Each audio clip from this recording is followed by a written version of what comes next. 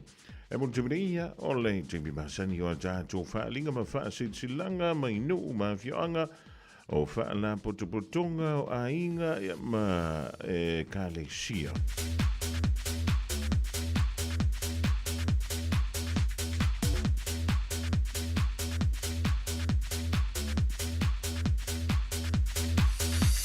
Falinga mo mai le tusi o le va filfili ma le tusi o le songa. Auringa o le saulominga o le tusi o le songa fantasi e masaulominga o le vao filifili. E mawai whalapenga o Samoa I sisifu tutuila mamarua.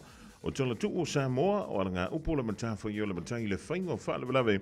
E pe o whai poiponga ma liu le o siusinga o ainga. Pe sila whainga o paolo o si whaaloalo whalanginga e kalesia. E ma le tele o langa ngana o whaalolonga.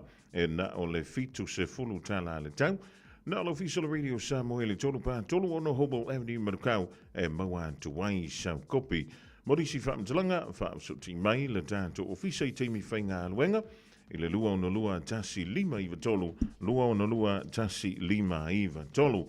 A leo lea tanga iane le shop radio Samoa.co.nz shop radiosamoa.co.nz ona whaima ye leo sau oka whaafitai.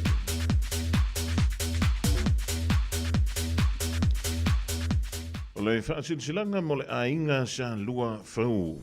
O le asopo ia le manuvale I le whongantia sau. A ua sau ngata foi le tia e pe o le tanga tia na yutu malama le mele. A wala whaafunga anga Samoa e maise upa ia maululunga. E tūmau pia mai le amatanga e o antu le ngā taanga. Tulau na lava. I le amatele ma le whaaloalo e toe whaamaratu o tuai le ainga sa lua whau I le pitonu o ta fito I Maniangi. E maise paola mangafa maululunga e malua isi o mātou ainga I Samoa matulu inga e fia o laulangi. La tātou mawhutanga masani e whaia I whai unga masina te tasi e whaia lea I lea solusu maliva o mati I le tulai lua I lea awolianga I le whai I le fiafi e whaia lea I le mauto le teitei whono I le se fulu wha pe Salo Place I Otara. Mole mana tua mailau la fonga e whaia I lo whirangala malie e pei ona tātou whai unga whonoina. Morisi whaamtalanga, whaapsota iane I le numera leo le olua tasi, o valu o, ono tasi fitu valu. Olua tasi, o valu o, ono tasi fitu valu. Whaaptai lo seinia ele taitei whono male lau.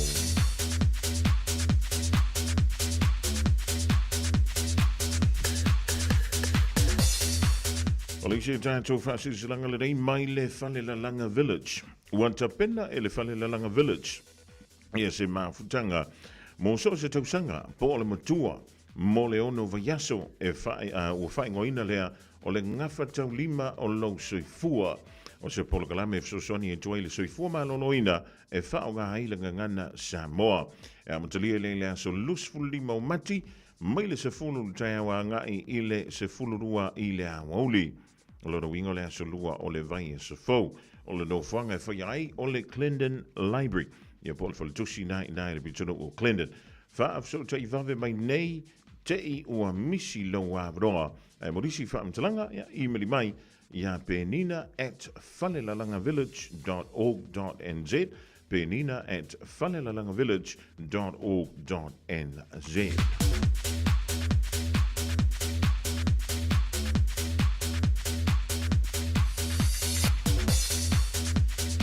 O le tātou wha silasilanga mo le mafutanga le whianga o motaa. E wha sisilantu le mafutanga alo matama whana wa motaa i Aukilani New Zealand.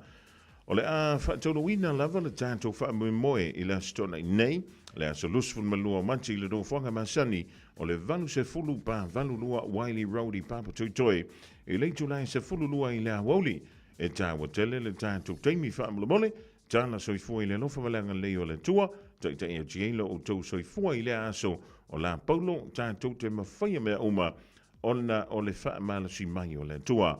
Wha o te tele o lo seinia e le laulau le mawhtanga a alo matama whana wa motaa i Aukilani i New Zealand nei.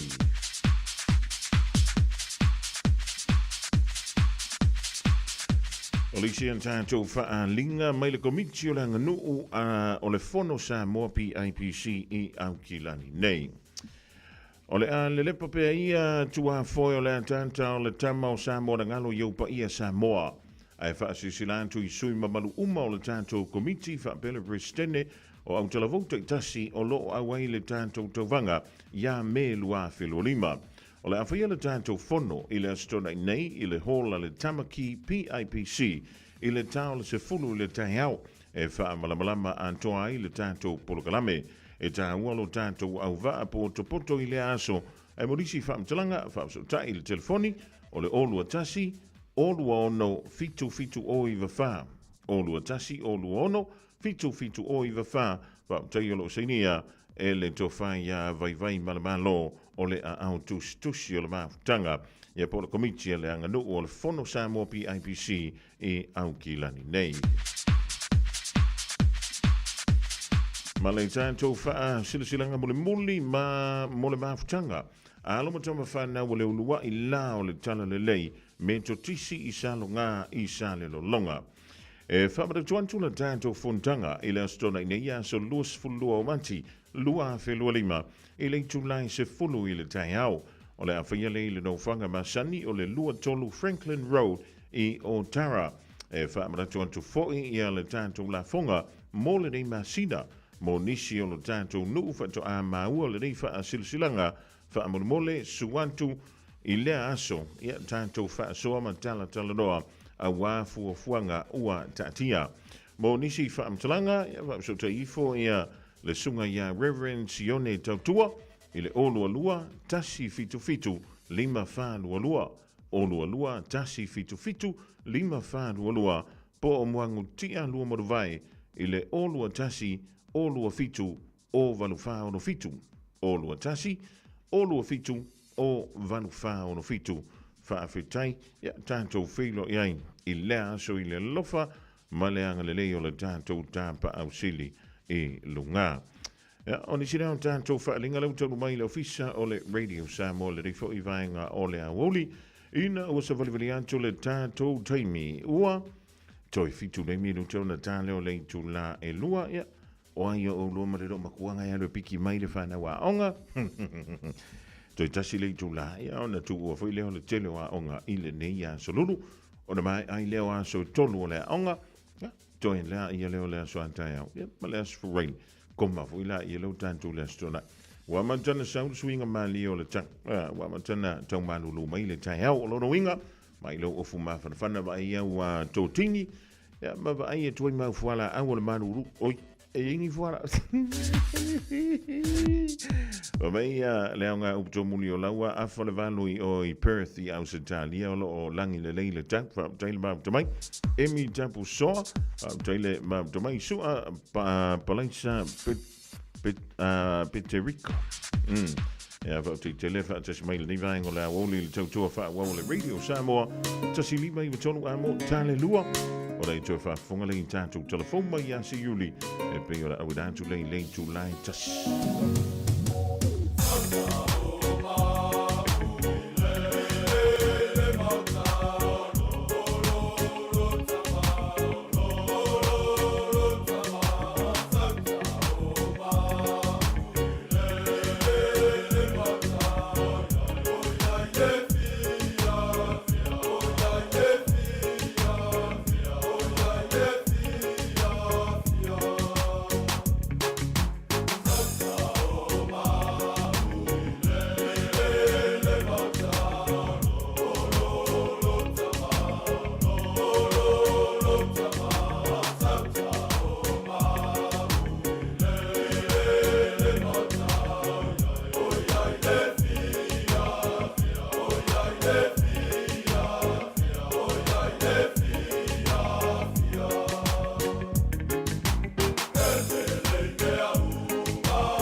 fatu fongomoa ia faa malo fo tapo inga le tunu ile nei tula le uli tala mola tapo inga mo ia tala tumua. Fa fiina Winston Peters il la fono tanga ma Marco Rubio o America. Fa o popo isi morianga ile ai ino tino mali liu. Talonga fa ilo Andy Lee tulanga sa espanga Joseph Parker ma Moses I Kauma. Fa fongomoa fa lo tele noni po. Well, for the enemy star vai fafova vasamane Winston Peters. Well, my phone tanga fa lunga ofisa au tu America. E winga so tanga America, manisilam. Sa for fa ilalo ia Peters, maar fa ilo tu so skete Marco Rubio. Ile tai o nei Washington DC. De phone tanga sa pastia le umber taimi sa fatu reina. E ene man angole le jo sa bo. Sa tilo le minister vai fafo. Ele ungo le phone tanga o se phone tanga le tele. Mai tu maulon te tununga ile maros anga so tanga mafana ile vani sila ma America. A ile vaenga fatu o inga mari tulanga tu peritongi fa la fonga o loe fa uru fapuatu fa uru faleatu e America mani sila. Ta fasino ile limo Peters ile wala o ona sa ia peni sila ile turituria o Somalienga. O fatu o inga ile vau tunu lua. Ta ia fa dia ile fero inga mara tu stala America le mai ai o phone tanga ma Rubio. O lo mana malama ye Rubio ile tulanga. Matu ile phone tanga mari tununga to e winga. Ile so tanga fa va malo o ai na ilo le mea sa ai le tonu watu o tarosia o tele noanga fa sanga yo le ali mata ina iso tanga le lei ile ba tonu lua ile no nai o to ile ta yo le parti le leipa Chris Hipkins ile pare mi ile no to fa solo mulio ai ngo fa va malo o leva o ne ai ile taimi o ai nei ile na assisting in kia Christopher Luxon o ai in kia le taimi nei so swani mo fia tama wina no Somalia nga mo le sa o tongo fatu inga de vatu lua ai o falia Hipkins e foringa mai o ai nga fatino fa va malo ni sila o to fa wina te menai mai e fasino i se tulanga e foringa mai o io ine Luxon se tau fainga ini tia e awa ia le kulupo se palaya nuclear po le Nuclear Suppliers Group po le NS2 e oi lava i se vai te mi umi o le kute ia ioni sila mai ta wai oni nga yo inga leanga ne moni sila awai tau ona fa wa le tu maoti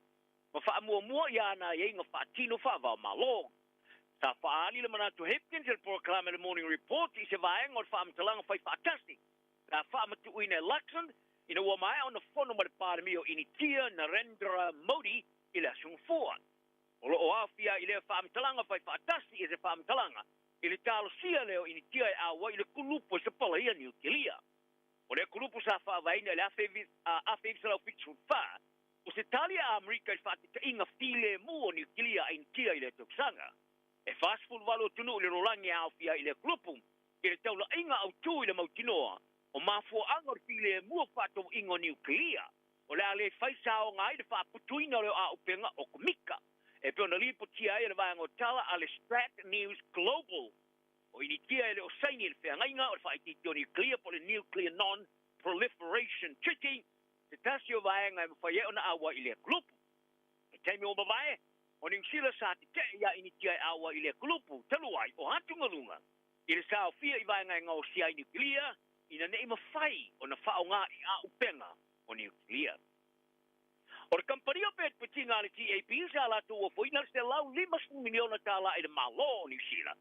I se tau mwhainga e tāma wai se lai sene tupe tele. E la tu te whai e kālong whai tupe lungo o wala so te inga lau tele pole online casino. E tusam ti sisinga o umia le rei toni sila. O lo o tau o whaina ne malo i lai sene malilima. O tālong whai tupe lungo o wala so te inga lau tele. A o la tu whātu la whanoina tālong whai tupe lungo o wala so te inga lau tele mo se te mua mua. Ma ua iai popole ngai company whalo tue whale o ne lai sene. O le ai wane ina maua company te tele whaavao malo i atunu i whafo. Ma sa afi ai i le tele o tama inga tupe maua i sea o maketi. Ai o le TAP e whaatu la whanoina. Le whaasa ma i le ofa i ai o se le sene o talong whai tupe. I lunga o wala so ta inga lau tele i lalo tu la whanolo i e nei. Ta lato tusi atu i minista e talo sanga ai le tui o le tu la whono.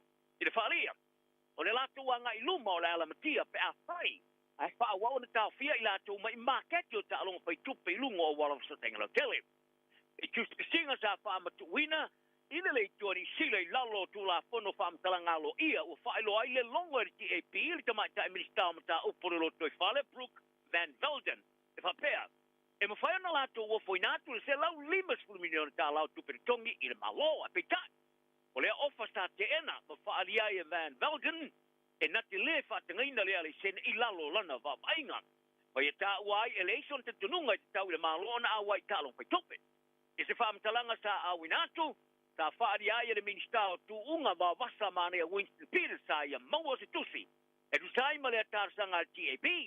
Ai e na te lesu ia le tula kono e whatanga i le TAP o na whata moin tāron whai tupe ilungo o wala o tot inga le tele. O isi mōrianga whao popo whato ai nei whasanga I se whatonu se whare mariwi au kilani. Ta sai sai ale vastolu ai ono su enga I tu o inga. I whainga le tāla whea ngai tino maari liu. Ta lango mauri whanua tanu I au kilani se sifo. O le tangata sa sai sai ale su wharaile o le lona lua iai leo I la ua. O sai sai ai la lor su enga leo leo ua ilo ai o le Operation Lola. Te su enga leo leo I le ba ilirina leo whai tionga sa pato ai. I whainga sa whaia I kino maari liu sa toe erine ilunga. I le mai ai o lo longa I tau amatanga o le roa whimarero tolu. A wha maoni ai e le li leo leo Assessor of Civility Glenn Baldwin. I le astona nafi e whapea. E luaisi morianga whapopo o toi whato ai whastanga isi te māloa. O whata o toi tūla I lumor whamasnong whatu mālo I au kilani. I lesa tofi o atai au lea. Ka e tā uai o lea te mālo o whita ia I morianga whapopo I le mauaino vai ngā tupe I ni whainga tau whavalea. Ma le tasi le morianga I le aia ino toenga o tino māliu. O lea te mālo e whamautu I au kilani o li potia I sauru ai moria I le maua fo I o le afe tāla I tau whavalea. Whali e Baldwin. O lo whaia fo isu suenga I tu inga I le whaangoi. O lea sai sai ngalo na lua e muni mai lea I le sai sai o le tina. Sa whainga ruenga mo mua e whale maliu le T-Pene Funerals I a Fiona Buckledge. Lea sai e tau tino ina le monio mo lianga I spurwha. I le le o le wawa ai o toenga o tino maari liu. Ma le mau o seleni le tau whavalea. Ka whate ia na ia tau tino le monio nei mo lianga I whamastonga whai tu maru I au kilani le amatanga o le masina. Ma ua whata oto e la wina non whastalanga le masina fōu o Aprila. E tā longa le pāre mea o New Zealand Christopher Lutten sa wha alu sona taimi. Au ia ini tia. E tā alu ari kirikiti mga ala ma tamai te vai ta mau ainga maua. O le tā longa kirikiti sa awe et po iai ma le au pepe lu telu Ross Potor Taylor ma Ajas Patel o New Zealand. O le au pepe o le te maari sa mo kiwi sa laulo tele le kirikiti New Zealand mo le rolangi. Tolo awa ia tu whai ngā malanga re pārmia I rea tunu I tūtau business. O leo pepe o tele tau sanga o ta alo kirukitia ini tia. Lea sa mua ave ai mo se ulua. Tangata ta alo kirukitia manu malo isa ta wafonga I le miliona tala. E ta alo ai I se kalapu ini tia ai le ini taia. O le whai a onga lupe sori ai lauri Joseph Parker sa tala no yono mo onga mo Moses I kauma. O ia whai loa I le tūlanga sa iai la spanga ma Parker. Talu mai ona sainia Frank Warren I le amteino lantale ni fusang fa professor. O le ata matala vau pertani o maulunga le tilo ia ilona le lei. E pe ona mori ba wina inisio na fusanga. Ia te semore te usanga o vai sa au foi na I tauma se fa mauninga le tula lata I le avemas tasti o tama fusu mata ina. Ilona fato ila roino Dempsey McKean o Australia. Ili tamar sang mo moni tuyoti. O le taula inga mo le ata matala vau le teminei po feo le anga ia I le tustanga nei. Isa tūlanga e whaona fusua I le Champino Rolangi pe a whai ava noa. Fusiolo umia Alexander Uzik ma Daniel Dupois. Tele na o le luas putausanga, o le matua. Ai o leta, ma ua mai alamu na whai o le tele o na spanga ma tama fusu longa o le panga mafa. E au fiai ma le Champino mo le Rolangi, Joseph Parker. O anti li le whai a o ngā Parker sai whaadi ai le rominga o le The Ring. Tā mata spanga Parker ma I tauma. Ma ia tāwai, o ta amarusanga te tasi o ta amarusanga e whao spanga. Ta wa ai ale matua e wha tau te tū. Pari e li sa matua e mana na o tele ia e tauma. E pio na lato misia ina waru ese ma le tōla o pinga. Au sa auni e paka e fusu ma Daniel Dupois. E fusuanga e sa le wha taunuina. Ingo o mai wha fose Dupois. Wa I oi ar kala polika St. George Illawarra Dragons Australia e fasta aloto il tamta alopo ia Francis Molo. Ma ilana whea ngainga se te miwawe se te wai. Ile mai aio se whetena inga ma se sui ofisa o le kalapu. Pe a whai lea, e nā te toe te tō ngia se vai ngā tupe, e ono whai umera. ia polisi lia tu marsala wafe kala li pia ia lo minga le Sydney Morning Herald ta tala no ina fa tonu le kalapu ia le tulango molo le fon tanga fa le masina for fa tonu di tai o sulua o fa ia fa unga talian tal sanga e pasta loto ia ile telo nya inga ori mori mau tu la te feutana inga sa tala no tulanga fa lo dilo sa la tu longa ile lo minga fa pe o le sui mo le tosa mo le cookie o le ia mo mea ona toi tongi na seva nga tu per kalapu mata wai o lo tom fai le dragons e fata auto se tulanga o fai mo e le toi mo fai tanga ta alon toi sta van este mani alato fe nga e no le mani afianga e o yai le puti ai o se fevesia inga molo mar kalapu e ma fu se vevesti ta o fi ai se suyo vai ngo fai o ngole au e pe ona le fi ai molo se manatu sai palia ilana fai unga ta fiolon tango fiol a malos o le fe nga inga le tau le tosu tau sanga ba le dragon te mai ele tau sanga nei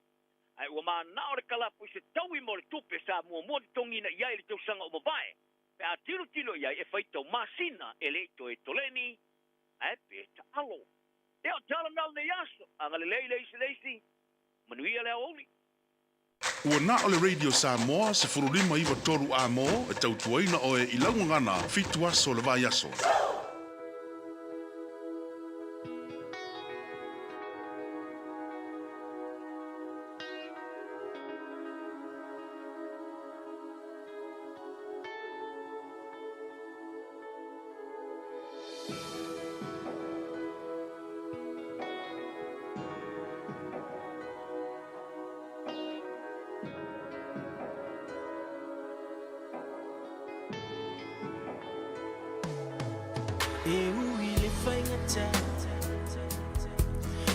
Se sala a se bangota tu fesilia I pe aisea leo ti o se tui na tinga la urupe ua leo ua mafuli le la amsa fa apaolo le pale ua le so mo tu le fa aso ai pule lava o ele a tu moto lo wali isi elo fa mai o vai fiu e fava senga o nei tinga o ya ua mo atu le sa taula ya yo le va ai atua o na le de ipu o winu ai mai mau pe ana ma faina toe liu le tai lo le malau kitara se yo to fa lo ngota si ui ile tailo o e fai pese ai le lani ai o no lo mi sia o e mafu ai lo fa afeta imanuia le nei o sapai ile tale ni sa e fina o sapi mapui le ai o anganga sofa o emanuia la malanga ile faita ile be o sala a se pangota tu fesilia I pe aisea le o se tuina tinga be ua leo ua mafuli le la amsa fa apao le pale ua le so mo tu le fa aso ai pule lava o ele a tu boto io tie o filo tui tu unga mau fe elo manu ai se awe ave ai le safai ma uo esa mawai le fia ilo umeilutu le safatari ya kweba nga ipo tinga lava lo le ama ai le manolo awa ya fafanga ipo mafatuanga tama wa omisia le tatwa mafutanga ai famanga lua isho vai sifati wa sala tafi malala malanga mawaso nofoa imana tua pea we italo sama silonga ua umaneva e uila mo se ko fauke no sa faki ki e tau e au sanga le kumbai fai la ku yama fa senga ku la u foi pule fai ko kasia si esi ora wilo ai fale u koru fu e mare ko si ala ko se fai me ka la de bali o la wa e mole u ila sa wa mangoko ma fuali ma u fango ele ai e ku wasa rangi ai fingao me wa e lau fa kau kaina Ua pongi sa fo i longa nganu ua le mumusi au la mepa. Ka rofa i le ka mafukanga ua au o mangua ua mala. Ua saukia ai o paongo ma whare kalakala i o mafakianga. Ua mumuku vangu mahala o le la ai le makuro i maka o mo onga linge i o langa peanga ma whai unga koe a maka. Wai maru e peanga o se aka ai se koe kila i le amakanga ka fia koe kilo a kusi o pau au whai ma se o langa kala. I kere ai wa o fisiki so ua ave se i o i o i maka. Wha ma ngalo lau rea kala. Kele i o peke i ka se kama o ke ma o fau wanga sa ka wairo ne i o langa. O lau ka lengi maunga ruenga o ke wha suru mala marama. Io mo se se roa ke piko ko ka ua kuiala mea whai maro. Ai sau pea ia sia o masi au whanga pea ma o koe o. E uri le whai ngata, be o se sala a se pangota. Tuku whesiri ai pe asea, le o ti o se tui na tinga. Lau rupe ua leo, ua mafuri le la au sa wha apao. Le pale ua le so, mo tu le wha aso, ai pule lava o ele atu boto. So whakamali nā le Nato Brothers lau lupe ua olo e taulunga antu ai le whapoponga o telefo e le ria woli mai a se uli umalau leifi sa ia lia le Julai tasi la woli a tau o na toi maua antu ai leo se isi whapoponga o le ai se suinga i le masina fo le masino a perila i le tulanga fo i pio le ai nisi o polokalame wa masani ai lau mai mo malau whafunga i lunga o le tautua ale Radio Samoa o le a manino i eilau whaafunganga i se aso o mua. Ai ona o le tūlanga fo i lele wha le tonu so le o le tamau ai ngō le rei o tanu o New Zealand. Ia o le a iaini si o tātou polokalame o le a le toi mawhai o na wha wawina se ia iai se aso o i luma. Newai. Ia mo le sirifia fo e le tātou o tanu. O le tausanga ni wa anto i le lusful mo le ono tausanga. Talu o na amatali ele tautua ala Radio Samoa i tonu o au ki lani ni usila nei. Ia, a los fun mo le ono tausanga lo no winga ua whaaso solo on tulava ina matua i ele tautua ala tātua la leo. O longo winga la, ia, ua whai ala si makua sunga la wa. Pea e nofo mai mawhau i lele iai. O le lavana amata mai le tautua ala Radio Samoa e le sunga i le whaifi au.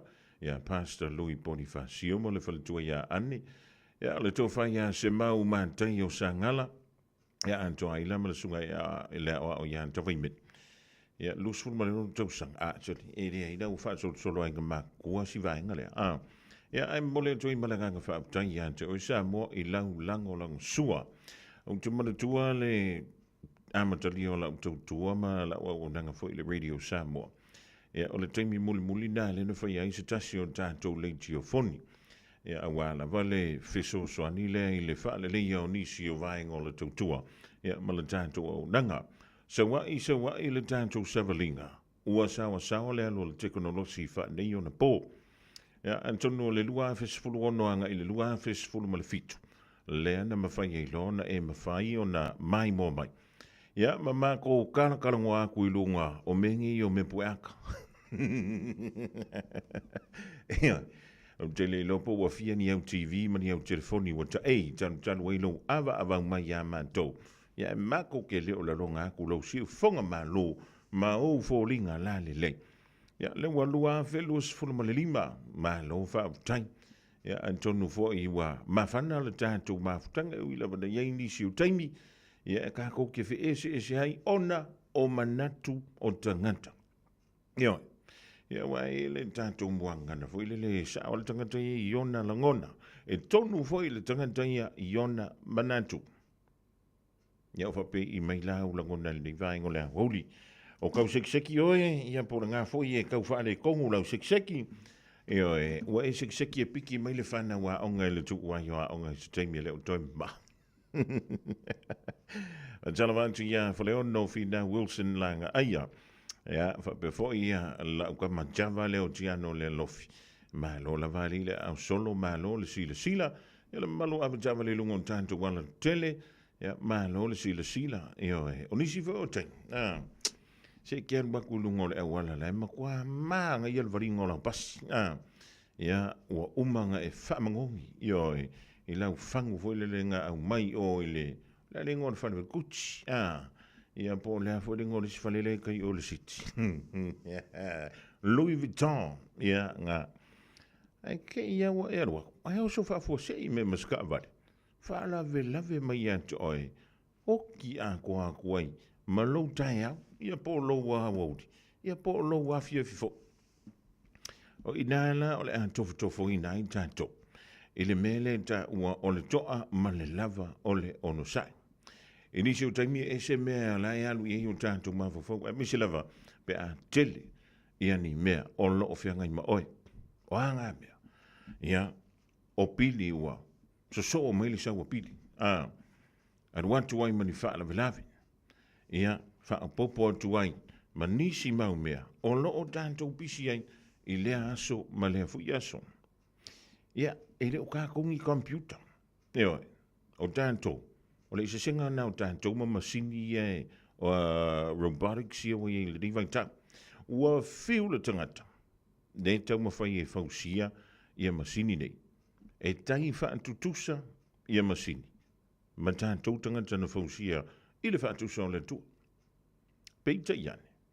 E leo mawhaina tu i eitu tonu, ia le mele ta o le loto whaitalia, ia ma le mele ta o le conscience. Lea e mawhai ei o na whaantupula ia la ngona, o tā tautangata. E leo mawhai e stangata le temini, o na tu i tonu, o se masini ia la ngona i e le rivai tang. Ia ta ilo i le lumana, wa leka ke wa ia kungi, tole. E si lauka kou ana makua sawa o le alo le teknolosi whaani o na po. Lewa tātou mori mawina. Iau ina ilu mantanu tano le am whina e tilo atu. Mantamata mai le tau ahi ngā ngai ko karangoa whaafsangai. I lunga o le telefoni whi awea. O me ia na sau ianta te whanga i asola. Ia pita iane. O moi mitinga na anatangata na lantou tūsia. Ia ma lantou fausia. Ia ma lantou whaatiroina fo ianta te whanga i asola. Ko wa inka valeri o whelele. Ka valeri i hanwa rua lunga le wala lele lunga le whakekia. E matatua. Tele lupo e matatua. O le taimile nei. O lai tau titi lava mai a ia whaanta i ta inga. A le telo company. O lo ua ia la tu ta vale. E mawhinga wheo ai lunga le awala. E mawhai nga whelele i lunga le whakekia. Masano se isi lima tausanga po le isi se fulu tausanga. O le antanto wa i ailoa. I mea nao ta vale whele lei runga rea. Pei umalawa me ia sau kongo aka kifa. O la fo ina au mai tau antu i Amerika marisio antu do. Ele lei o la antu tamau ainga, malo lo si antu o la antu tamau ainga. Nai lo tanto i nei New Zealand, Australia. Ia ora wa amatana kiriva mo meo meli. I me fo iu drones. Ia po tamai va lele fo ie tai fa, tai ono, tai vanu, kai fies furu mo meo tamai pepea. E alu, ile maa. Ai whaatun tonu mai ala tangata. Ono la iele me poe antai lungo tamai va le lena. Ioi. A manta antu le kiliva ino le meli. Ia wantu ai mar kiliva ino le be ai. E wang kiliva koe mangi pase system leo tumma. Ia le ala tanto me fai. Aua neitia ia tato. Itua. A ole sao le teknolosi fa ni ona po. Se ole tala ale ma se ni fa so antu ia tau matu. Ia po tātou fui mantu. Awangi i sawa a kore sila fia me i o kamaki. Ngai lo kako. Ia te lea tu lau sila fia. I me ia o telefon. Misena me leo telefoni fia avea. Ona o le tele o mau polo kalame ese. O whaingo fia o na wha o ngā se ai. E alo ma whanau. Ia me ni o telefoni fia avea. O asola. Te ngā o ka alo ngā fui lele o le snake and ladders. Ia, o ta alonga nasa i tono telefoni. Ma tua vole company le Nokia. Le tampa company telefoni na le Nokia. Na mua mai ile iPhone. Ia, na mua mau fo i telefoni le Samsung. Peitai. Ile taimi a ole a sa uni ia le iPhone. E wha ala wilo le lantu telefoni. E peio ida. Na wha le ano i ile company telefoni le Nokia. Le telefoni le o tanto i nei. O le ti o anta le pito i lunga. A ua mawhai. ona tele porokala me tu i tonu, tele te alonga, ua mawhai ona whaongaina. Tele le mau porokala me. Ia o whiala le mea wo i ele Nokia ke mi. Pa ele iPhone Nokia, goodbye mai whilen. E peo le winga nao le tala. Aua ni tia ia tātou. Ele sawa sawa le teknolosi. Wha nei ona po. O lewa sala lau. Ile lalo langi a toa. O le tele i o tūleleng.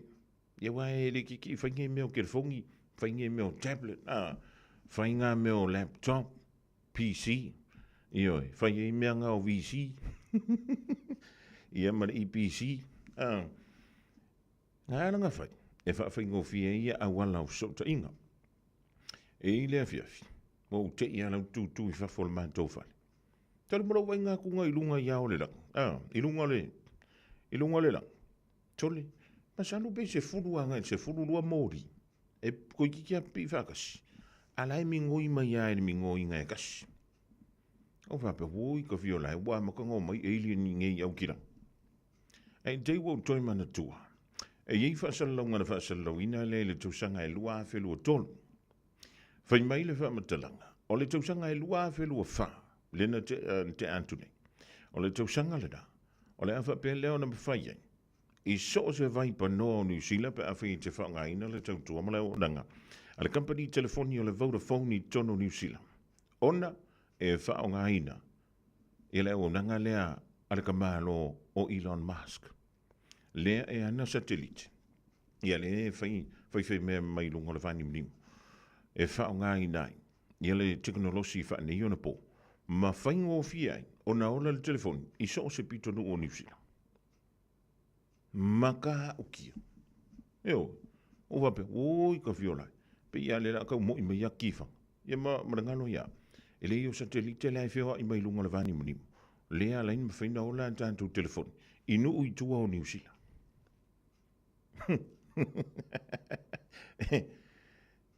Si ka ko fa au kai en mo melo sao. Tula i mai le president o America, Donald Trump. Ai fili ai le o Elon Musk.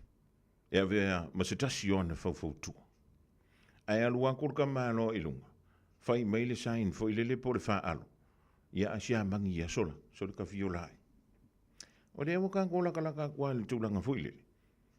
Ia o ai se ting. E pu le ai se malo se tasi.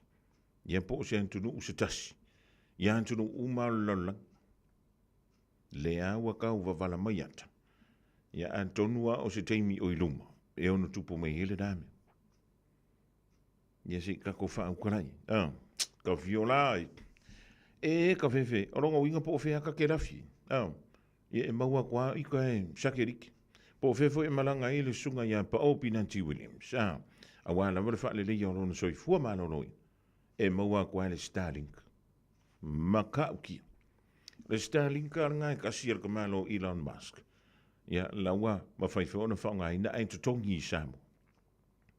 Oronga winga. E makua sawa le teknolosi le watantu i le riveng tak. Awa lani te malai tantu mātua. Ai tu whaung le whanau. Se le mea leka ke whaia kua ilawa. Whanau ia taitasi tailuan taitolu tausanga. Lea e fia tantu e wha ana. I le mele o le telefoni. Eoi. O le tele i usu enga o mai o na whaia i lan tau popoto. I le tūlanga tau soifu malolo ina o le whanau. O loo wha apea mai ai. E tele a fia kan whanau nei. I lo lan tau ola tupu ai. Ona, o meni o telefoni e vavetu i ai. E le ia sa whai na voi le leo le pa o meo le pese po le sound, po le leo. Ai a tūro i ei male anta lea ai ave i eile se lau pasene le tamititi. Ia nawa isi la fia mau tātou ilo. Ngā o lau kau kanga o kwa isi ia vare kangi. Ioi, a vi le whakau e lunga. Pe e ianga e kanga oku i ingi. Ewi i e masana i ni esi tamititi i nisi o tai. Ona o lau le lava. E le ngantai whaale tonu ai o lantou mawhauwhau fuilele e waweina si lou le mawhauwhau le tamititi. Ai e whaale tonu o tuai mo lantou mata. E le ngantai lea, na ona tau tala mai o le tamititi. E pia le ki whalunga kuna karangoa mai mo le meo le computer i au. Sui e fo, mami o ngā whanau, ta i whālima ono fitu vanu tau sanga le mātutua. Ona, o tau talanga, a tamiti e whailunga o le me, ai misa le mea lolo YouTube, malunga o le TikTok. O le asti muli ne whaentua i siu an tali po saua fini. Ana wa a makankarangoa mai pei, o malawa le mele a saulunga le kiwi. Nga e o so kuno la i ale e ava avau i e, a le fsiri. Nga ngofo ka makiki aru ki le mea. Nga whawhewhea ka makiki ngai roa ki le ngā mea. O ai le tangata, na avea i le whaatangana, ma le whaataitainga, e ka ki ngā mea. O where mea i raka me vui lele, o le karakara ngoa ma le, usu pese ma le whaile mea au ngā kosi le haka mea umanga. Te pi umau kau pai e kako. Wa matantanto woi le me vui lele o le awal alo. Wa makankau whai konga whiki kako.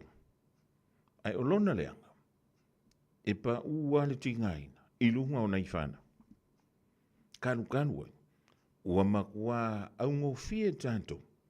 Ngānkangi mea. Lea. Baby shark. Baby shark. E iei fo ila ni sio por kalame. E o so me i lunga mo meo whaasalaunga. E le whitau i mo le whana. Aioi. Awa ese e ile to inga YouTube fo ile le mo tangata uma. E iei fo li YouTube. E whito i tonu mo le whana. O le whia lau YouTube na e luanga e wha makamaka i sio wana. Ai o le ala me whaid ke mi le makamaka reka me kiki i le YouTube. O hao mea ngai whaid. O whaisau ka ngā mea. O whaisau kuka. Rale umile tu uaini telefoni po le tamatiti. E nante whaia. Pe pule sa ulontoai. Ilunga o meni. Ia ngā o lona ia le ngā sui merka makiki. A e koe anu waku koe sasa. Sari. E pe ia waka ngā sasa ma oe. Ioi. A waere ngofor ka makiki. I loa whai mea ia. Wa mai le mau. O tātou whānau, o mea pu e anta, lātou te pu e ina umau tu umau wanga, o ufōringa wa aia malou leo, malou voice box, ioi. Ia, lāko ke koe kau inga mai a kako. Mea tātou te whaia, mea lelei, mea wha lelei. Ia, wana ka ki koe whikai. An whaia o lo oe ma oi iau e markai au e o re pōngai ke e. A wala ni e tō tāma. Pe aku rea o ngai sisi aso. E ise me o le fia i lau alo. A lai whai aku lau e anawa e mai fo. Awa, lawe koi ika. A le o le na, ia wa mafia lea a meni o whana. Kusa lai ke kau whai aku fo ilele i o le wa kumu ka kou whare. A lawa awa mai hao, e mai mai hao. Leanga fu ire mawhinga e kua kurunga e makua. E makua mili le ngā kai. Lala me koi ika. Oinga ki ikai. Ioi. Ole silsila la var whaaka. Koe kilo le whaaka. O ainga e silsila aku walanga vai. I lau whaata. E vai e kura kankanga. Ora kanka konguanga renga mafua i le mele. Ia e karangone iei. I tolei. Sunga. Ia. O lela sui. O lela tua mai i whanau. Ia ka pele wifi, ka pele interneti, whaile lantou mea ai, karangoa mai i le polokana mea tamaiti le afo le tolu, a le Radio Samoa. Ia o na mantou o e lola i le whaisira malolo. E mawhai uma e tātou mantua na whai mea na, e pangalia. Se o le malo si o kako o mkaka, ma le fia o kako, e sa ve o mai a le Facebook le kaya. Kāre se fururua, kāre kasi le vavea, o ngā lawe sa ve. Ioi, le lava i leo lau malo longa. Ia ma e mai kai fue ngā me ke whai kau i. E rei ma se si o ngā kanaka. O sau e wakusau kupe. Bo o whai aku ia ki o ka fiolai. Koe fia le mea nau lona, koe se ora kongi whaam. 5 minuto te ai afo le lua. Ia nai montu ngā afa. Ia wala vatantou mātua. Ma le whenga iei. Ma le tau singa o whana. Ma ai.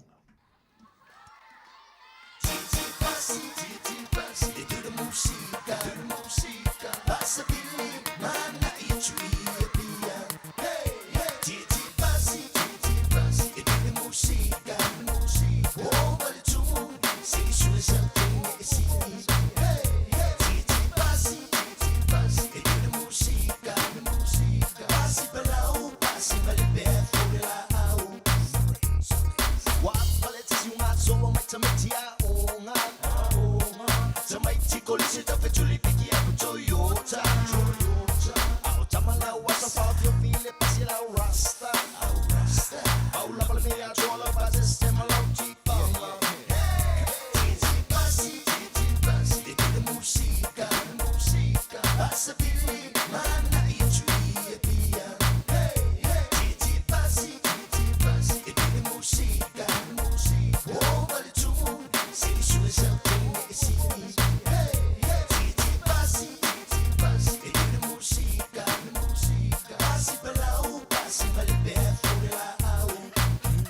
pasa vai nei au malolonga le ai ava wachu mui le au fiteola Polisi pa mai sau fica i lau música E tjoi fo i lau chama i e pia i le ma ale lima Tienzi pasi, e te música Pasa pili, mana i tui e pia Tienzi pasi, e te música O vale tumu, se i sue sau tene e sini Tienzi pasi, e te música Pasi palau, pasi vale bea fore la au Au mu kukuina se le pase le oke Au e ka fefero le ka mai ka vale E wha aka pa wha pe la pao se fale Le ai o se lo ma popo le wha alo wha kuna i se Wha kuna o se Wha kunu i se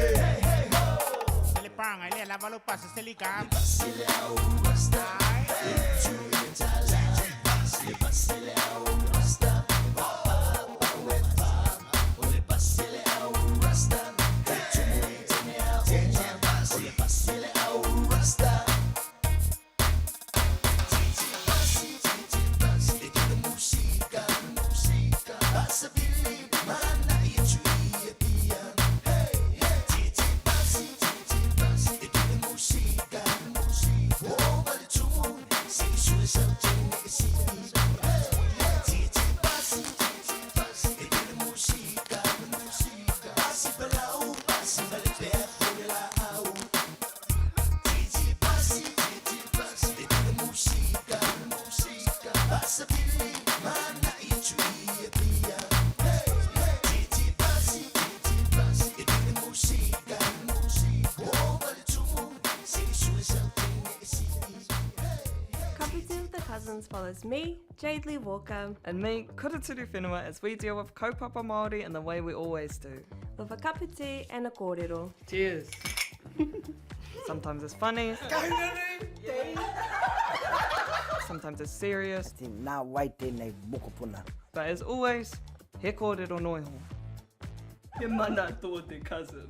Cup of tea with the Cousins. We're on YouTube, Instagram, and TikTok. Karaviua! Karaviua! Talofa Samoa, o Atish Narayan, o le Licensed Immigration Advisor mo le Auckland South Immigration Consultants. E visosoani mo so se tu ai ngā visa e malanga mai e New Zealand po Australia. Telefoni mai nei loa i le o valu o tasi o no valu whawhitulua. Po le olua tasi o no valu whitulua tolu o. If you feel on a rental se whaalau ilo antula na whaabitoa molema sino Februari mamati. E losful po se neua pa umaulalo ai le tongi pe antolua so pe silia tu foil e te whaongai nai so se taavale. Ma mawailo avado i le se i e awhetala Samoa i le whai unga o le basina. E mawhai ora piki le taavale mai le malawa lele i whaleolo. Polo tanto ofisa au tu i ala fua. Pe mamuli a tu foil le whaletali malo o lo e wha mautu ai. Ai ngā whaabitoa. O lo iaia tanto insurance e te fili mai ai ina nei tupu se whaalawalawe ai o lo o iai le whaamama avenga. Mara tuolo iai le tanto account i New Zealand pe lafo sa foi le moana e whaonga i le Pacific Easy pe whaonga foi lau credit card e whaatino i le tongi no lo sa. Mori si whaamtalanga wala au le Pacific Easy i le ovalu se lau o tasi onono. Pe asi le tanto Facebook o le Moana Rentals po le upenga ta whailangi o le moanarentals.com. Moana Rentals o lau paanga e taitoloina oe a o e malanga asiasi i Samoa.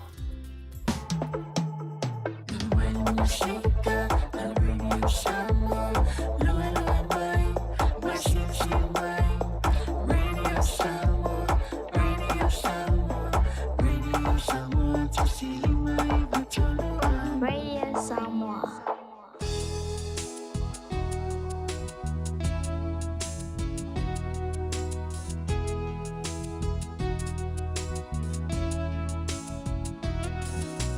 Wow, apuniti ai la. Wow, mai lo fano anoa.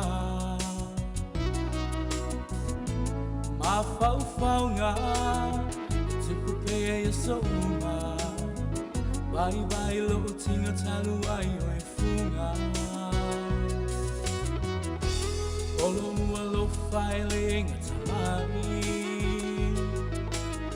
Se ilonga o le o tina te mawhai.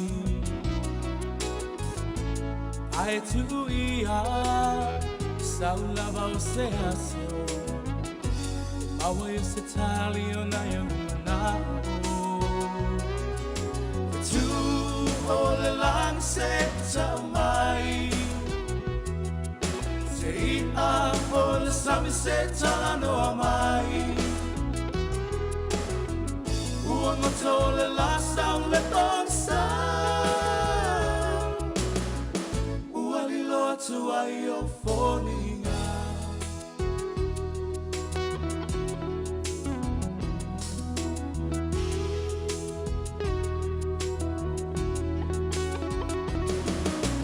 Oe ole ari ole taimani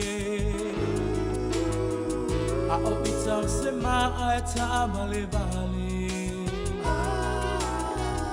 Wa o leiloha Ina pe ai se a Ua whainga tai se fua fuanga O e lava o si au taina moni Na o fili fili ai le wha maoni Malo o tali tonu La o lava sai Leva ve o na umai lo keli Tu o le lance tau mai Se ia o le same se tano mai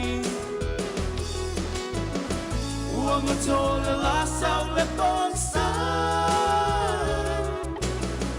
Uali lo atu ai o folinga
Sing le fan tole tolanga I sa mo o a o puniti ai le la o le men tonwana le mtwa ya tuifaf. O le official radio sa mo le divine o le a woli. Ya tono na tono o le tele o tanto mantua e lo toa fo I po fale a onga le fana. O mo sa paka na e wantu ma sa fa Ya fu le na fa tu talo le tau le o le na leila. Ya ia mo meo timunga masavili e le ngata fo ilea e ono mamafa I lisi ono whanga timunga I lea o le nei maleanga I atu le lea fiafiana nei suinga mali o le tau o lono winga ya wa amata na sau mali le sau o le tau malu lo I le nei masina o mati a o tanto sauni o tuai I le masino a perila o le tau nei o le tau o luane o lau o la au a fewe I fiwe sanu leo tot o sa ka ku ila o yene mafai ya nga e le va pe vo le le la o ka ko sa mo a pulea o kia lo ekipi la le ngi pa u le fa le sia nga e wa le ekipi ele e ni a ve se la au tele tono lo fa o lo que fa lo fa me o la au mai pule le pule nga nu au kila pe a le jela la au kila E se fui koe ngā me, ai leo mai lan pure ngā ngu e kai la pis. Ma talo whantuai. E ia foi. E le malo le tātou o tunu o lo ngā lua i tono le pule ngā nua au kilani. Ia, malo le ono sai. Malo fui whaamtanga mo tātou rates. E se le tau le lei ma le si pe i lunga i lea. Tau sanga ma lea. Malo tuto tasi mai wai paho i Hawaii. Malo le soifua. Whama ia sia u. Sia u so yapen. O i sia u ten sarben. Ia sia u to fini yapen. Mai. Ia. O ia la e day off. Sorry. Peni ka fia i loa ka o le menga ka o le day off. Ia la e relax lom tua le ni vaingo le au. Ia mautoa umala nei numanga o ana fuala au le afo le lua. Ia malo whaptai perni le mapta mai. Foi lele alo whakul kua oi. Ai o la utala len te whai antuana nei. Ia le uakoe ngalo koe mana ukala len kau whai. Ia karukan wai ia me ia kue wa ia kua ilu mai. E lunga o le upenga tafa i langi so le mole le kele o le maukala isi. E ile mole le whaala walawe o le tāwale. O le sile me o te wai so o ia. Pea uanga i antu iafi. O te anga i antu la fo ile le o le takanini le no whangale ta o le Bruce Pullman. No whangale whai ia ta longa. Pea o le yele basketball o le neti polo. E o malai e whai ele laka pi o le tag ma mea whapena. E ei la vaenga o le awala. E oso i lunga i le train. A tonu e whapena umane melen tula i mai Hamiltoni. I le aso ananafi. O le ta ua mai ei ma o le i le video na pu e le tangata. O te le ilo ala le tanga luenga o leo leo. Po le tangata len pu e le video sai tono se ta vale po le sa oi pe umali au tafo le awala. Awa o le tula fono ma le swinga o le whaasalanga le wai le temini. O le whaanga ina o lau telefoni. Ia ngawa sa valus futa la e. Anga wase lau lima sfut. Pea a whio le te alung. A ve lau tawa. Ma whaanga lau telefoni. Anyways, toi fo imi tātou tua le tala. O le mea e tupu. E tangi mai loa longo ma e mai mō li lanu mō malu i fo i lalo le pā fo i le tā ufi e tawa. Awangi koe o sona kwa aman. Awa le mena le tupu. To afa tamaitai. O le na wantu le lantu tamaitai avale. E leo manino mai po le hale to inga ta avale le na wantu. Al ka avale le kiki. Eoi.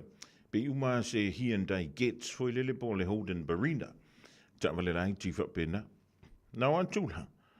O le mu me de mori. I nga le kolos. Le kolos i le train.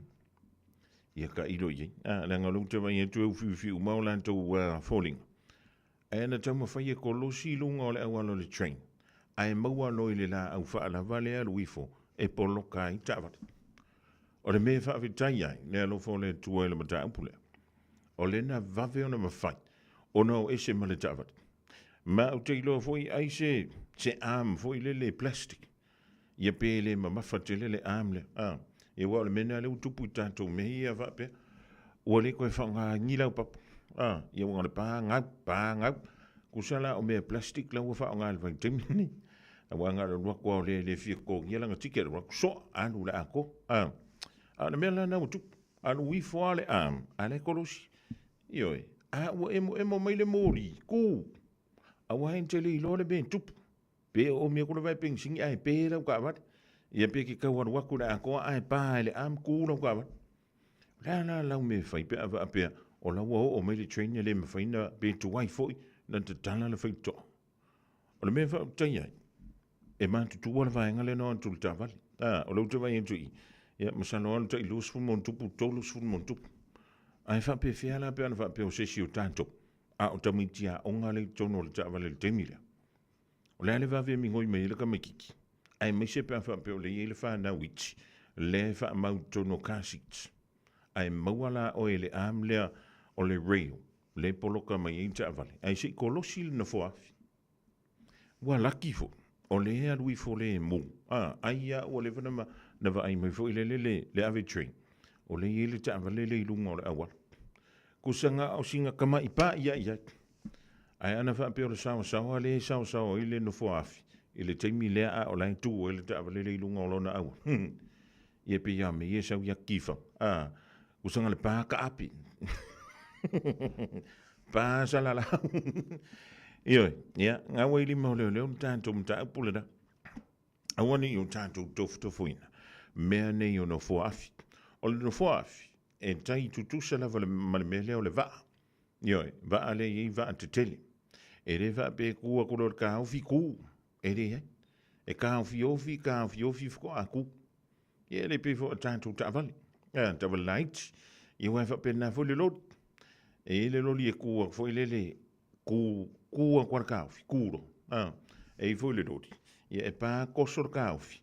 Fiwa ka haufi. Ala ise se ele lodi. Ia, o le mai whakamala lava. Awini o tātou whatamala. O le wa afole riva yasu.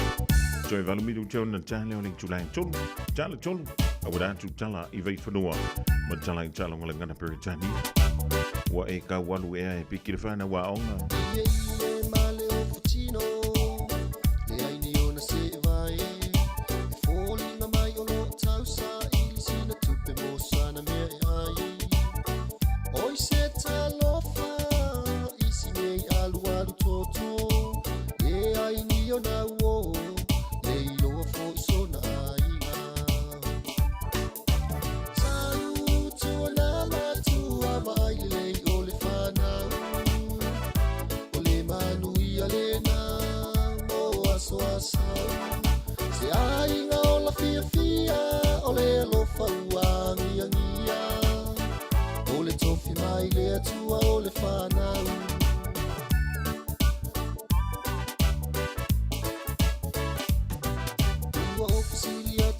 Fesa wai, tu matau memu mai. So e fasilia te pele a onga, e sau o le tali le ai. E tu ia lo uloto, pe afa pe a fenei. Le nei tei nei titi, ua le ai sona numanai. Sau tu anama tu avai le o le whanau. O le manu ia le so asau se ai nga o la fia o le alofa uangia ngia o le tofi mai le atua o le whanau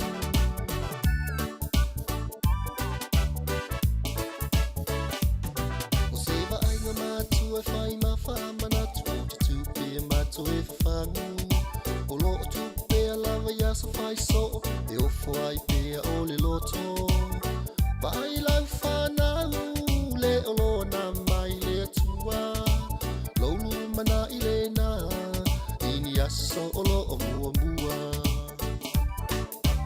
Sau tua na matua mai le o le whanau O le manu ia le na mo aso asau Se ai nga o la fia o le alofa uangia ngia O le tofi mai le atua o le whanau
Siufonga valio te vanga sekeli ma veli ana vai fale sekeli le ria woli.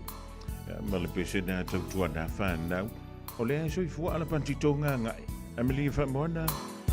O mai oe le toi in oile lo matua le dei a wole. O bel tanto fatto anga pa wai poli lua.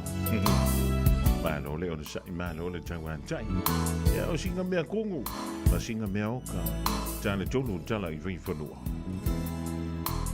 Vanu ilalo o maunga ilunga. Mongala mati monga. Onu umamao wa o tau wasa. O fair air o sali.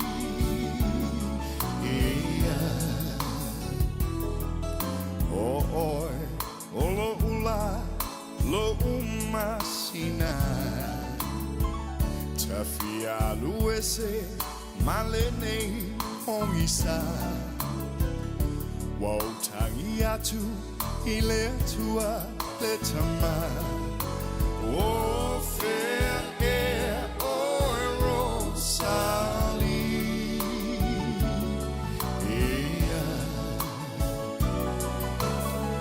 Tafia paiatu tafia the ai la upele o fea o iai. So si uleo saupu malu se vai molo ufatu. Maunga ilunga manu le ainga. Polilo atuai o polinga. O ma faufaunga ia so uma. O fair air o rosali.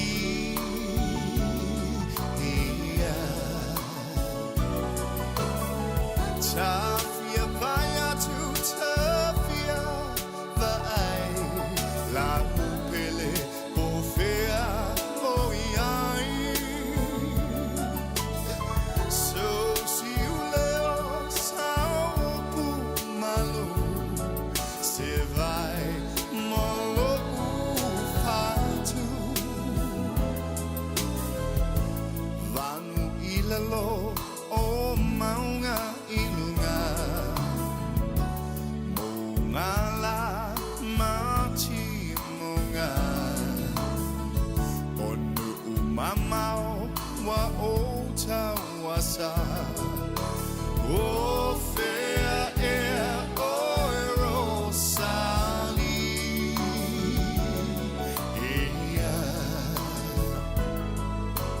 O fair air o rosali.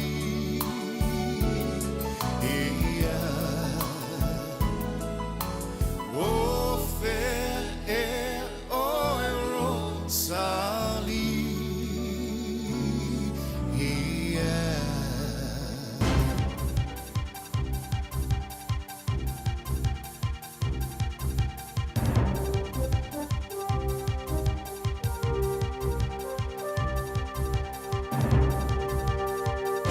In this update, Western Bay of Plenty Council is quitting Local Government New Zealand. The Local Democracy Reporting Service says the council's complained about LGNZ's political bent, claiming it swung far left. Council reporter Jacob Jones has more. Christchurch City, Auckland, West Coast Regional, Grey, Kaipara and Westland District Councils have already left. Local Government New Zealand says its decision-making process is based on input from mayors, chief executives and councillors. It says, like any membership body, it makes decisions based on majority support.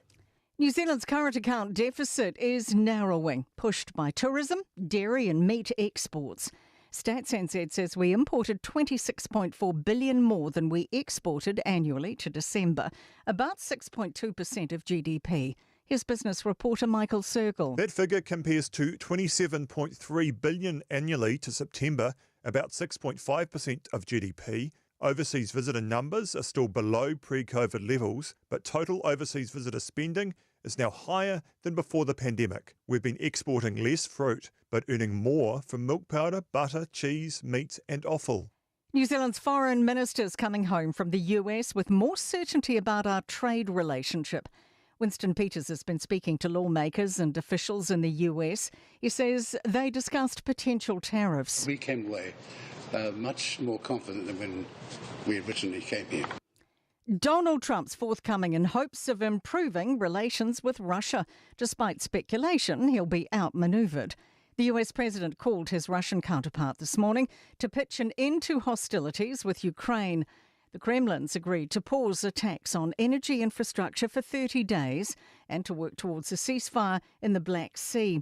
Trump told Fox News Washington and Moscow are both after more trade. They have a big chunk of real estate, the biggest in the world for a country, by far. And on that, they have things that we could use, frankly, and that other people could use. That's news. In sport, another strand has emerged in the Auckland Stadium saga. A group of high-profile New Zealanders, including NBA star Steven Adams and former All Blacks lock Ali Williams, have proposed a new 12,500-seat stadium at Western Springs.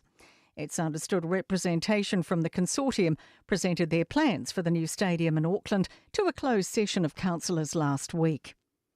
Two-time Olympian Sam Tanner's experiencing déjà vu ahead of pacing 15-year-old Sam Ruth's attempt at the youngest ever sub-4-minute mile tonight at Mount Smart. He says it's a full-circle moment. Nick Willis paced me to break his under-20 record when he was in New Zealand, and now I'm going to do the same for little Sam.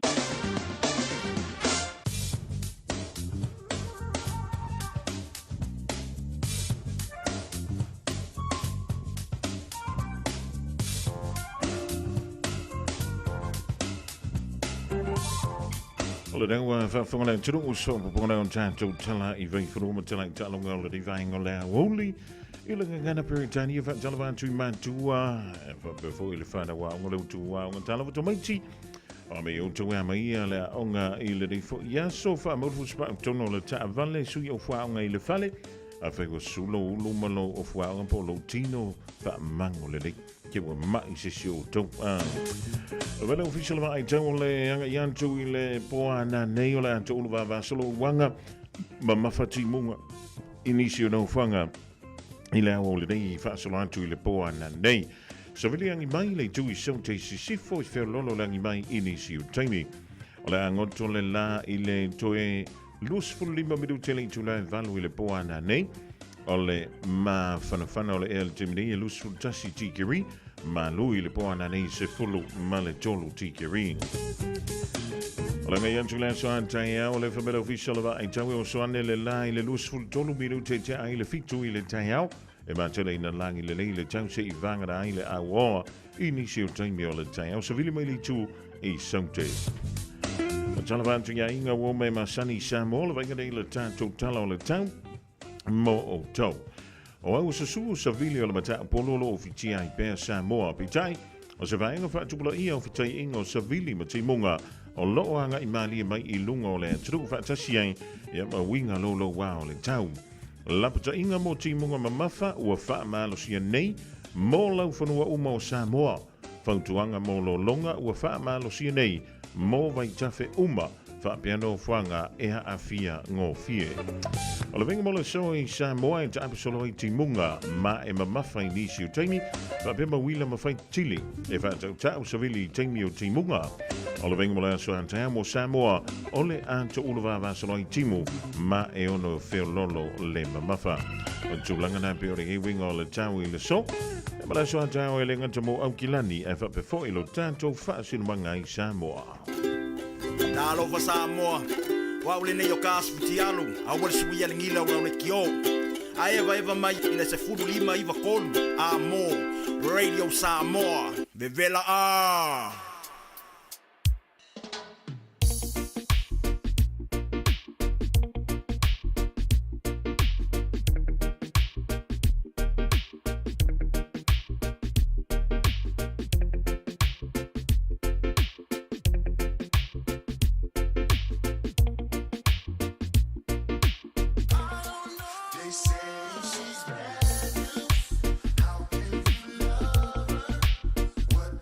See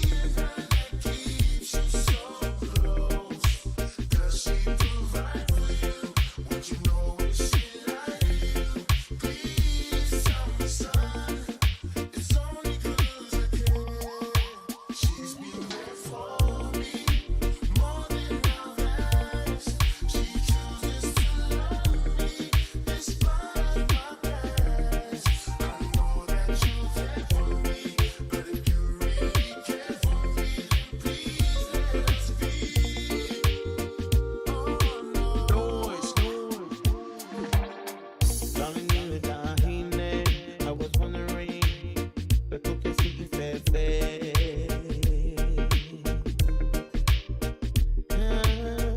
What is on your mind? I'm just waiting for you to tell me, baby.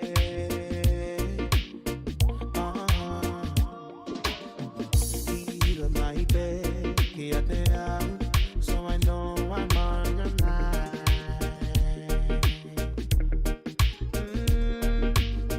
Pero como que fono, eu amo in one more time.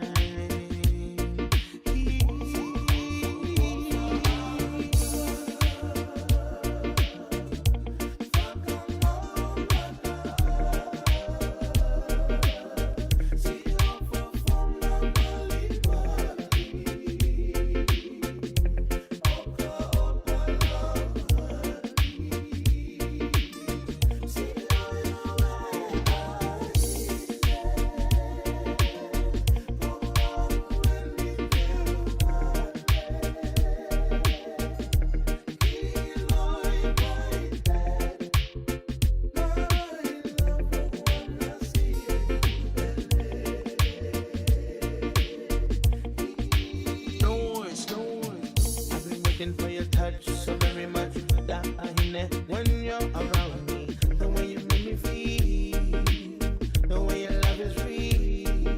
Oh no, my time, me, my time,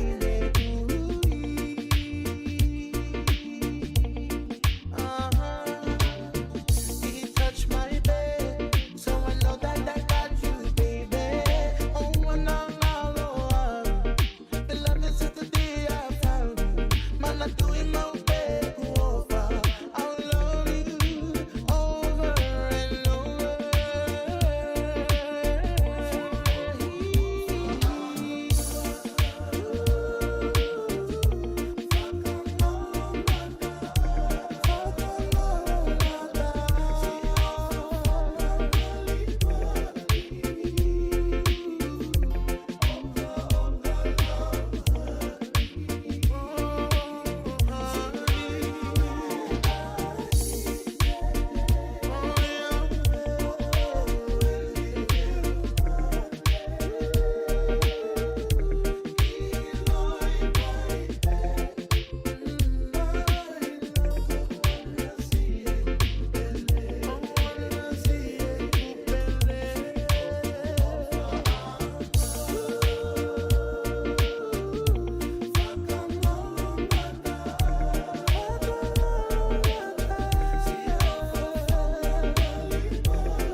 Matau te whaia ni fo aroi le aso lava e te fio mai ai i le Shine Dental, ai e ia inga whaapitoa. Matau te salia le Afterpay, Zip, Q Cards, whaapea wins quotes i le Shine Dental. E whaia fua whaatalanoanga ma le ACC i le Shine Dental. Le aise tongi mo whanau i le bao le se fululua i le se fuluwalu tusanga i le Shine Dental. Talanoa mai le tongi ino le whainga o nifo e whaunga ai le Zip, Smile Now, Pay Later. Le aise tului i le Shine Dental. A fio mai le 5-5 Great South Road, Manukau pe wala au le lua fitu ono fafa. Lua fitu ono fafa mo le Shine Dental.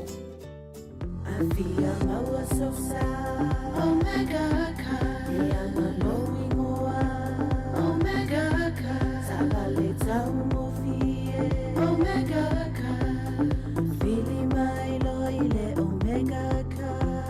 Omega Cars, lua selau Kemetis Drive i Manukau, po le telefoni o iwa lua fitu 5 tasi lua. Susu mai Manukau ne, Omega ka. Umalole keisi le Omega ka. Wana ole fetu moana a onga amata po le moana Stars ECE le a onga Samoa Manrewa. Tuatusi Luata Sitolu, Weymouth Road, i tuane ole ekalesia e whakasai Weymouth. Mātou te tautua ma le whaamaoni mo le whanau. A wale whaatau ai na o le ngangana Samoa, anganuu, whaasinomanga, ai mai se leo na whaakerisiano o alo ma whanau o le atunu. E tolu sifulu i tūla e le aise tutongi, mo le whanau e tolu tausanga manunga atu. Lua sifulu i tūla e le aise tutongi, mo le whanau e tolu tausanga anga i lalo. E te pena le whetu moana le tia le tai au. Whapea tia le awauli. Nappies ma wipes e ma wafua. Whafsota i mai loa mo se avanoa o lo walo. I le olu atasi, tasi tolu lima, fitu valu i fitu. Olu atasi, tasi tolu lima, fitu valu i fitu. 24 hours a day, 7 days a week. Radio Samoa streaming live on www.radiosamoa.co.nz. Lewa se tula va lewa tias full tolu miru tu te nele tu line tolu ya tu fa tala fa tu ile divine ola woli man tu wa lenga tu le fa na wa onga ola da tu wa onga ola ya solulu malo tu mi ti o me o tu ya mi la fa malo mo wi ngola tu e masalo ile tu stemi tu wa ni wanga e po ni ti munga ma fa fo ile topi tu no fa te ta to ona le sa fantasy male malo lu ne te level wa fa ina stemi titi.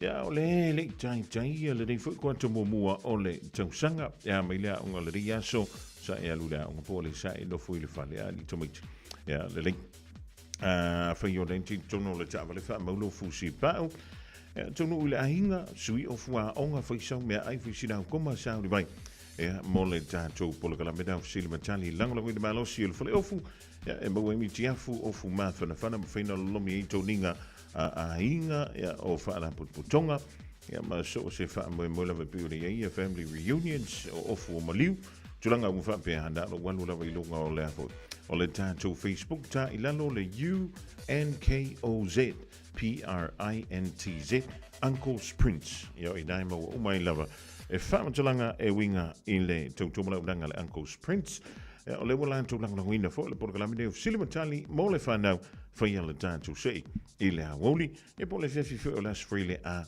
Sunday ali tomit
matua I ta A o wha solo solo na whauwhaunga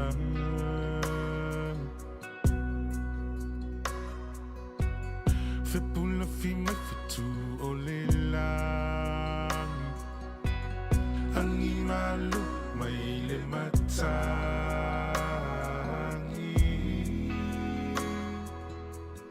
A o utu matangi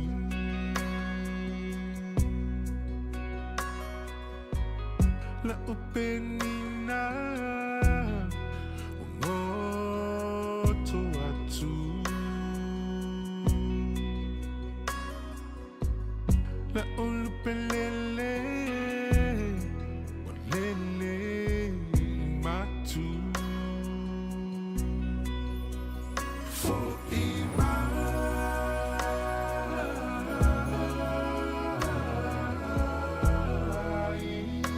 Lo utama pelena For ima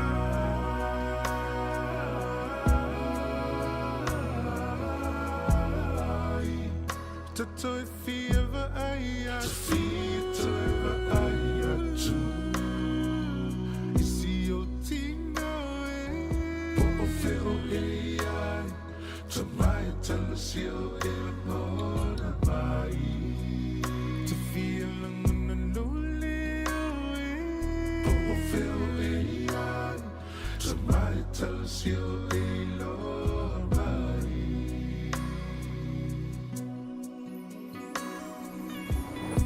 Timana to long my son Be out man to fiafi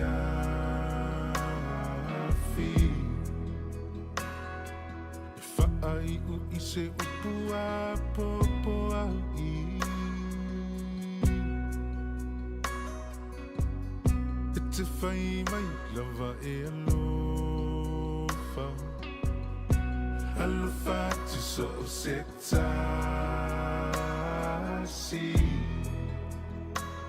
Po ufeo mai aile nei lalolani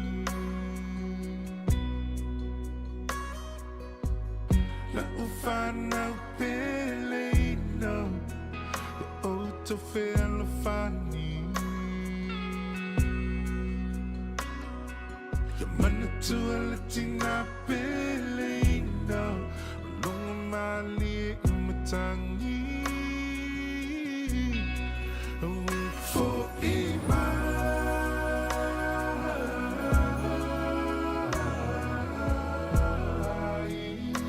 No utama pele no For ima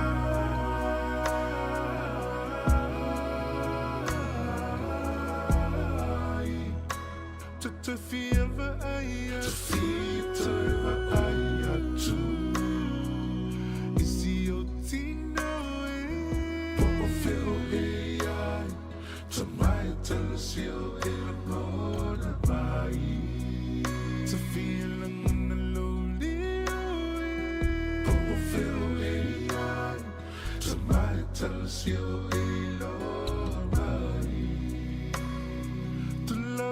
Hakatulahu Hakamanga lumai The tamana yuna vai vai Ngotoi te moan Ni he tonu te tautoi Tukilau ai tama Tukilau iki ke te wakawetoi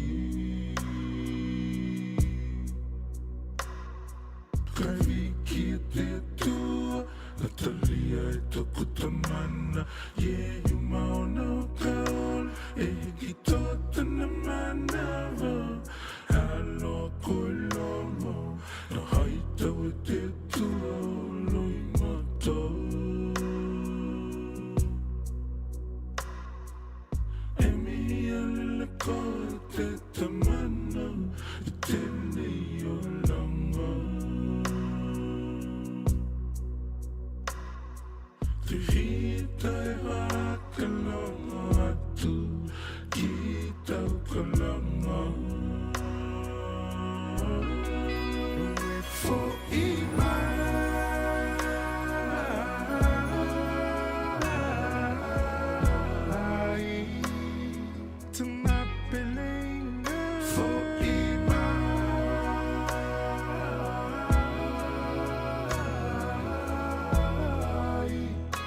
to if he ever I to I to see you Tino to my tell us you to me see a lonely to my tell us you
Super Mali now so in Marina Davis le ringa only malabese tine ole ele ela konti le tele ni sio tato fa tukana na fa for me le dro le di fo iva ngola only lumra ya le polka me le fa na official matali lang lo in balo sile Uncle's Prince Tasilima Ivatolu Amo Radio Samoa.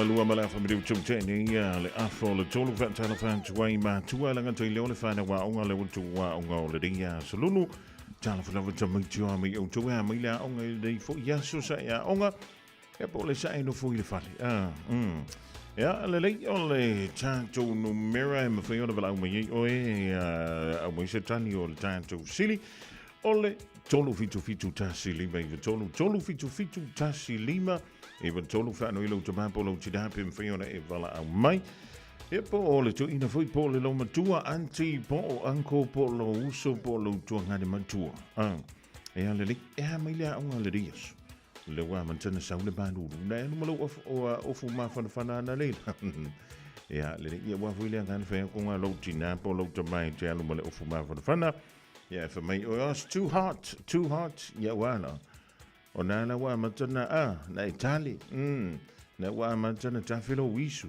yo o lu style me chilinta wo mo o tole fana ya le tanto fisili mo ile den ya woli o le ua fa tonu ina nei LWBO World Boxing Organization ira ia fa tonu ina le fusu anga Joseph Parker Oile ngo le sieli ile tauna la fusu I te tonu o le tolu se furu aso.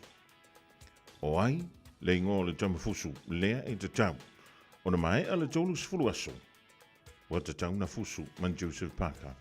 So e tali o le tanto fsili whaatono ina le WBO World Boxing Organization o leo walanto whaatono ina le sieli lea o lana te umia le fusi e te tau o na la pingi man Joseph Parker.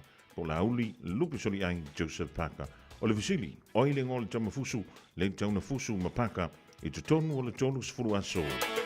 Tolu fitu tasi liwe, tolu na talantu tantu numera, e wala au me yeo tole whana o le rivai ngō le hawoli. Ola ka la me visili matali, langolong I le malosi, e le fale ofu, o le Uncle's Prince. O e miti afu ma ofu mawhana o le tau manu lule ala amata.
whaahiwianga o le nei vaenga le Oli Love King ma le pese na ua whaingo ino le fofo. Ioi, mo sau fwele manu lua tau whena fofo ai vai o le toi ina malalo matu anta mai ti. Le lei tolo fitu fitu tasi lima tolo nen talantu mo tole whanau. O le fisili, o ai le ngole tamifusu le ua whaatonu ina nei. E le whaanaput putonga o le WBO po le World Boxing Organization te tauna uma le tolu sifruasu. Ua whaile la fusuanga ma Joseph Parker. O ile no le tamifusu, le lei tano vale ua. Kalofo. O ai moiu. Mani ala fo tai. Sa e lulea unga le ia soa leu. Ia. Wala to misa filea. O me nga fa ye ilma ko. Fa ye ilma ko writing, malma ko reading. Ia. Fa ye do ilma ko arts. Ia. O le ale tau reading, ma le tau writing le sa fil dis.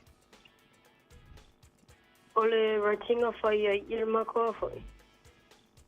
We had to do a story about what we did in the holidays. And we had to... During the holidays, Yep. Yeah. And we had to use punctuations correctly and paragraph. Yes. And for reading, we did suffixes and prefixes. Aha. Very good, very good. So what is a suffix? What is a prefix? Prefix is letters that you put in the beginning of a word. Yeah. To change the entire meaning of the word. To change the entire meaning of the word. Yes? Yep. And a suffix is letters that you put at the end of the word to change the meaning too. Uh-huh. An example of a prefix? So, a prefix is like, if you say wrap, you can unwrap. Aha. You change the meaning with the prefix. Now, a suffix, Fatman Molea Leo? Yep. Suffix is, so you care, and now you're careless. Ah. It means you don't really care anymore, huh? Yep. Uh-huh. Do you care about people, Leo? Yep. And which people do you care the most about? My family. Of course. Should be number one. Very good. Now, o ai le ngol tam fusu le tauna fusu ma Joseph Parker to tonu. Ole tolu se fulu aso. Alexander Yusuf. O fefel me sa wal kamale ali tailo le tulu ol tamale o Alexander. O yes. O ile tulu le taul te mini malusia. Ya maka ile a you umbrella. Ukraine. Na tonu wali le wa ma lo fa te. E sele man yan mon molel wan tole fisili. Ai saule le tali mala malama le o ila mele sa fa ile onga ile nei fo yaso e tau mai ia anta o nasa e fa longo le I lo fa ya onga ma e usita ile mele sa o ile fa antolunga ala fa ya onga le e se tamia onga fa nei le fia leo o le ala mea onga nei fa nei le fia Reading books. Reading books. Is it a journal or is it just one book? It's a chapter book. Chapter book. And the name of your book? I survived the sinking of the Titanic. Oh, surely, man. Was it about one of the survivors? Yep. Aha, very good. That should be very interesting. Yep. Do you remember when the Titanic sank? 19? It was 1992. No, 19. 1912. Yeah. 1912. That was during the First World War. And Titanic was praised by the European people, or the English people, that it's an unsinkable ship at the time. Yep. Not only was it going to be fast, it was going to take a whole lot of people, but it's unsinkable. So what happened to the Titanic, Galileo? It sank because Yes. it hit an iceberg. Yes. So is it unsinkable or not? It was indeed sinkable. Yes. That's another example of a prefix. Yep. Sinkable or unsinkable. Ja, Lily. Maar lo fa ja, wala me gana eru. So what I submit I Ja, ora kuka. O inga sa kuka kufa. mafaka yun makumit I Ja, ora ale me inga sa faka. Pai. Ja. Le ua fa tele mo le vala au mai. A lofa tele antu mo oi. Ja, e man wiel nei if fi mau me o nga te wa tuaina fai. Ja. Le la fa ko le loko e kausa mi lau pai. Puero. Ja. Ja, man wiel if to fa so fu sol. O ka se mantango fieri. Is le ba nei mo tomatiti. Al one tool visili sau le tali. Oi. Al one visili sau mo le tali. Fa tele ua fa ma lo tu na yo ma tu. E se le mole me ma ngai o la ka fa longo ku le kama kiki e al one to le visili mala le ya na me la sa fa ile au ya o isi o kako o me sa fa ile au o le lunch e ka o le lunch ai dinga le lunch le me ne fa ile au ali tomati ya le toi fo me le tanto bol kana me ne visili man tali fa mai ya le think a minute. Just think a minute. It could change everything.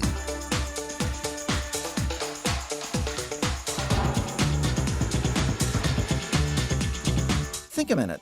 To marry or not to marry? This decision is so big and important that it'll determine the kind of life you live and the person you become for the rest of your life. Relationship experts say there are 7 areas that singles need to know well before you choose who to marry. Number 1. How important is money and material possessions to each of you? Does it mean more to one of you than the other? Do you both agree on how you'll spend, save, and invest your money? Number 2, is physical condition and appearance. If staying in shape physically is more important to you, then will it bother you if it's not that important to your wife or husband? Number 3, is the person you're in a relationship with emotionally mature, or do they still have serious fears, insecurities, or anger from their past problems and hurts? Does your boyfriend or girlfriend get along with your family and friends? Does he or she respect you and your freedom to choose? Or do they try to control you? Do they admit when they're wrong and try to change? Number 4 is your lifestyle. How do you each like to spend your time? Will you do some things together, or will you each do your own thing? Number 5, do you both have the same important virtues and character? This includes honesty, kindness to others, faithfulness and loyalty. It's also about each other's spirituality and relationship with God. Number 6, what kind of close physical affection do each of you expect from marriage? Do you both want an intimate friendship with open, honest communication? Number 7, are you intellectually compatible? Can you talk about most things together? Of course, you don't have to match in everything, but at least in the areas that are most important to each of you. But there's one decision even more important than who you marry, and that's whether or not you choose to have a relationship with Jesus Christ. This decision will determine not just who you marry and your life now, it'll also decide where you spend your life after you die. So why don't you ask Jesus to forgive you for your wrongs?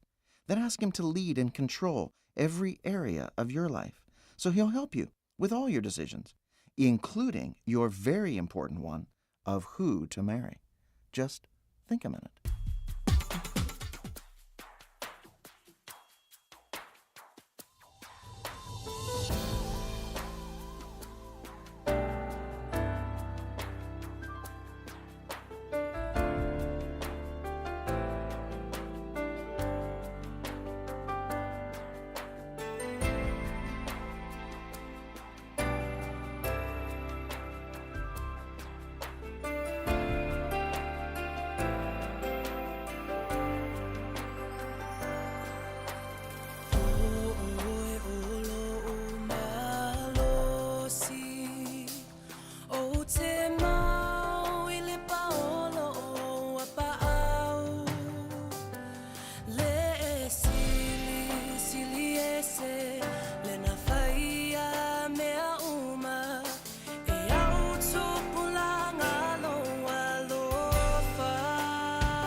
Mali now le vibesha le hallelujah worship team le divanga o le fiafi o oe o le umanos tawlangan to ile polgalamena le think a minute mole find out ya matanto umala le divanga o le aso mole to ile gang fa tanga tua le ngan to ile ya o le find out lo fa funga mai ya mi se ile le alo ya le ua ya pole a fine pole tali ya le ua le na ma futomai ma vala au mai o mantango fi le divanga le fiafi ja tamaiti wa ia mea o ngai whaifa vire moe wa vifu de toi hala ile o ngai le so antau toi lua so onga o le rifo ia vaiaso ja ona tantou fa tu fo ile le vaiaso lon tolu o le masino mati usi tai tamale lei tene lei ja e te maua ile me le lei a e whaalonga ta ia longa winga ki re halwa se mika le whale a mare a onga marversa ki re halu se simea Filo in town, le timi masani, alofa antumo tole whanau, soifua. 24 hours a day, 7 days a week. Radio Samoa streaming live on www.radiosamoa.co.nz.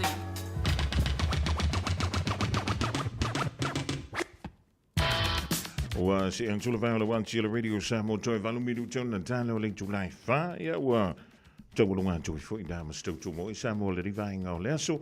O le solonu le yaso se fulu mariva o le rima sino mati lua fe lua lima ia ele mara tu mawulunga sa fa bele ona fa blina ia lo filaga lo fo se tutua le anto toa ale to ona fonga mua male por kalambe o le oli ma fonga mua mai le fulu le lua ila oli ana leila se uli mai fo le rivainga le viafi la se ngana wa le tala fe unga ila mai tau ia po toa sta fune le temi se le la lo na va ia le fionga ia savea pe stapo o le fionga ia lei antou savea. Ma le porkalame o le nganga i fo faiva lea o sa ni mai tau te mafuta se i uli ele tulai fitu i le fiafiana. Nei, au ringa lo tantou tala mai au se talia pe antale fa i le fiafi nei, ma ia tau nei alo fatele atu lau. Ma mana tō pe tantou fuana au, pangangi meo fuana au, se i uli motunga, o le si lea inu fuala au matautia. E le ngantai o i le Universite lo o Tawhawai. Ia e whape fo i le whale mai i miro moa. Alo whantu sa moa soifua. E tolo tolo i matautu, ma le penisula mai molino. Le taitu pito i apia, si o utaulanga manaya. E fe pula fi mai le sau o ata uma o petu o le lani e sulungi ia umasia uhani a o masa vali le pasina se i esu solo ia Samoa no uatulu se i fai mafianga ie mama atene matama olo sisi vai mapepese matata lato tulele a omae mane ilano ole liu na o omasia upele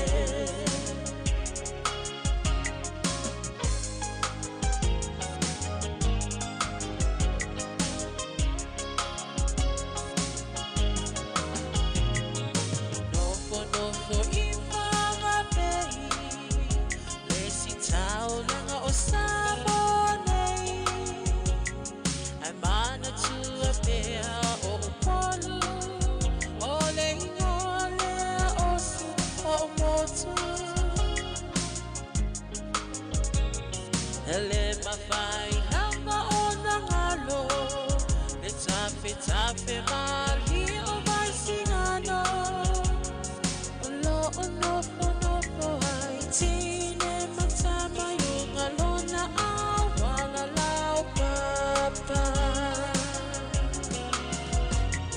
Le pasi tina se I esu solo Ia Samoa no uatulu Se I vai mafia fianga Ie manga atene matama Olo o sisi vai ma pepese